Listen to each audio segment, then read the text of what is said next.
beshaya nje phansi bathi kodwa usenzani wendlovukazi hayi nama ngazi ke bakithi nama ngazi ngempela kodwa nje ingoma ithole isingena isithi ayizokhumbuza wena ngiyakuthanda ke mawuzothinteka asiyenze kanjalo ke lento bengikuthembisile ukuthi sinothenjiwe the comedian la endlini zomsakazo iningi into asesenzisezona uthenjiwe uzosiqalisa phansi mawungamazi ufuna aqale phansi asitshele imisebenzi asethe wayenza but namhlanje kakhulu we are meeting the Khambulesi. Ngiyazi ukuthi into esazosikumisa wonke umuntu phansi sisazoyizwa ke thina ke siba nenhlanhla ke lezi njengalezi ngoba we rubbing shoulders bese siyayiza nje kusa elinyana akubikele Thenjiwe and then I guess isihambile sethi introduce as well bese siyakhuluma kuqala ngifuna baqale bakukhumbule kahle bonke ngiyazi bayakwazi bala ekhaya but nabanye abaqala lo msakazo. Sanibonani nonke umphakathi waseNanda namaphethelo. Uthenjiwe uSomahlaya uhlanya lwaseThekwini lakwaMashe esinqonqawini. Ukhona na ku Judge Thenjiwe Khambule. Uyijudge nje udila nenkinga zabantu bese ikhundla ziyakhuphuka ikhundla ziyanyuka ubujudge nje sekuyinto ngempela vele ngazalwa nje ngijudgmental so ukuba ijudge ubizo lalela into ozalwe nayo into yami nje segazini ukuba judgmental manje yasentenza lapha yana abantu uphuma inqumo lapha hayi inqumo ngiyayikhipha inqumo ngiyayikhipha ukuthi kuyinkathi leli judge ngathi alibi as sober as a judge okay inqumo zalwa kubuye konakala hayi kubuye konakala yini depend case nanokuthi nje ngibuye ngakuthanda yini ibuye benaleyo part inaleyo we avalele umuntu nje baningi abangaphakathi ukuthi nje ababanga noga ngiyakuzwa so fanele mangiza ku judge ngize ngiqhume ngiphalazile ngishaya uzugezile. Alright, ake size ukuthi sinobani namhlanje and ungubani? Sanibonani, usamkelisiwe Mulo la ku Inanda FM. Alright ke mina ngidlala i-character kaSindisiwe Khambule and then usithenjiwe uma wami. Yo street ufuna ngishade, ngifakela ipressure, ngiyamtshela ukuthi hayi mama ngizoshada isikhathi uma sesiright. Aka understand yena lo kuma. Okay. Kuyona uba usinsele. Sindisiwe Khambule. Okay, Sindisiwe Khambule. Uyizwele ke njalo. Thenjiwe mhlawumbe siqale eqaleni.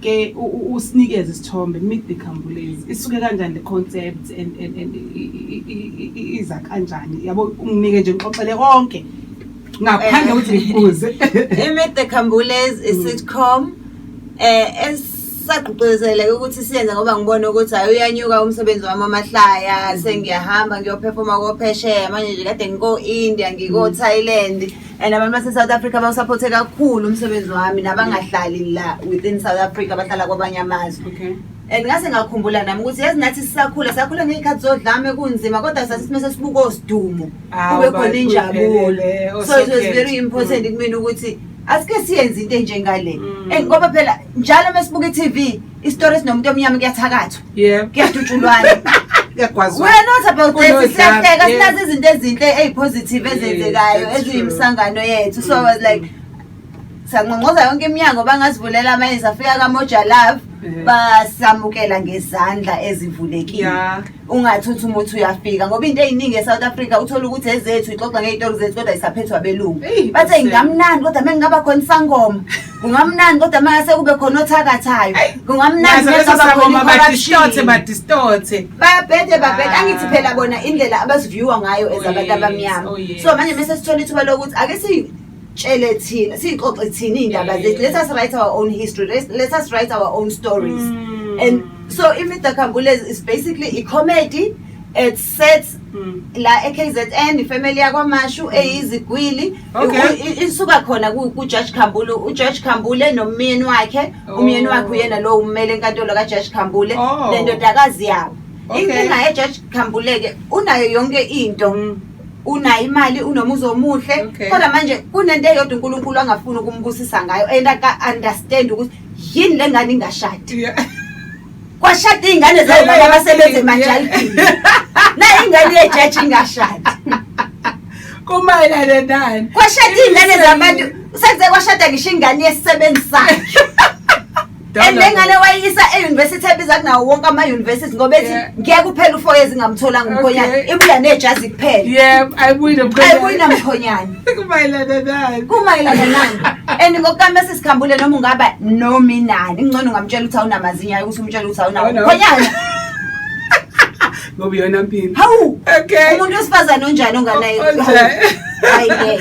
So nihlanganise umkhwenyana ka Mr Khambule no Mrs Khambule. So ama characters obani? Ama characters akhona unomakhelwane wakhe enizomuthanda kakhulu umakhelwane. Indawo yamakhelwane la ucabangile wakagumede ohlala eSiyanda sahamba kakhulu sihambe audition sifuna umuntu onethanga ngoba sasifuna italent la eKZN. All right. Nizomthanda kakhulu nje ucabangile uyahlekisa. So umakhelwane yabo le friendship yomuntu obuza ukuthi yini nisaba ngani nalo ngoba bahlale bephoxana bahlale becomplain about each other kodwa abafuna ukuyeka basaba ngani kodwa njalo liphela usuku bexabene kodwa indlela ihlanganisile wanzwayo. Yebo. Okay. Uyamazi uma wakho mase efika ethi hey umambutho nje ukuthi kodwa ekseni avuka yeka mambutho banaleyo relationship nje yabo engeke ingelwe womunye umuntu. Okay, so bese kuba khona Mr Khambule noSindisiwe ingane yakhe ubusindisiwe bese kuba khona ke Nkosi yami ke awubakithi umfana owudokotela wasithi bakithi manje umfana womswati bakithi inhliziyo yakhe ithi ting ting nangu mase sikhambule la ubhizi ufuna umfana ukuthi athathe nginendodakazi ekhaya kadakazi uyaphazamisa kodwa ngeke ngiyibukele ngoba angifuni ukubona indaba ye story bese simnandi kakhulu and every week every episode there is a new comedian yase KZN. Yes. Oh, okay. Sifeaturisha ama-comedians in 13 episodes. Wow. So it's that for 13 weeks. Khona uSifisonene, khona uMondi Mzizi, khona uMduduzi Ntuli. Every episode inomsangano omusha ofikayo. Every episode ngoba inhloso yethu as iSight and Sound ukuthi si promote italent lase KZN. Ayilento yokuthi ukuze umuntu recognize South Africa fanele uzugibela uye eGoli ikhona eHollywood ikhona eNew York singaba ne-industry KZN babe ne-industry eGoli asinamali thina abazali abanayo imali yokugrentela eGoli ingane ifike zenza izinto ezirong akanandawo yokuhlala kodwa uyafuna ukungena kwi-industry. So you creating that opportunity iSight and Sound le ngiyayithanda ke leyo ngoba uhlele sikulona mase total makeover sizama ukuthi impela kwenzeke lento eshoyo yokuvula abantu amehlo ukuthi izinto akuyibuke ngolunye ihlelo nje ukuthi lokho okuncane onakho usebenzise kona bese wenza impilo yakho ibe ngcono. Yazi yini into eyasuke yasidida umqondo satshelwa kakhulu ukuthi igolide liseGoli. Igolide usukungazi noma uzolimba lentaba uzolithola noma uzolithola emva ka5 months kodwa umoba ukhona. Umoba ukhona. Ake sikhumoba wethu KZN sakhushuke. Siye ukuthi silinde inkampani zaphesheya yoHewlett bazokwakha ushukela sihleli nomoba.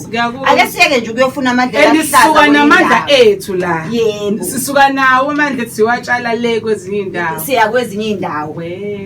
Uthi ngoba igolide kanti uyomba amagabade. Oh yeah. So nje ake sihlale KZN sibone ukuthi singawenzani lo moba wethu. Ngiyakuzwa.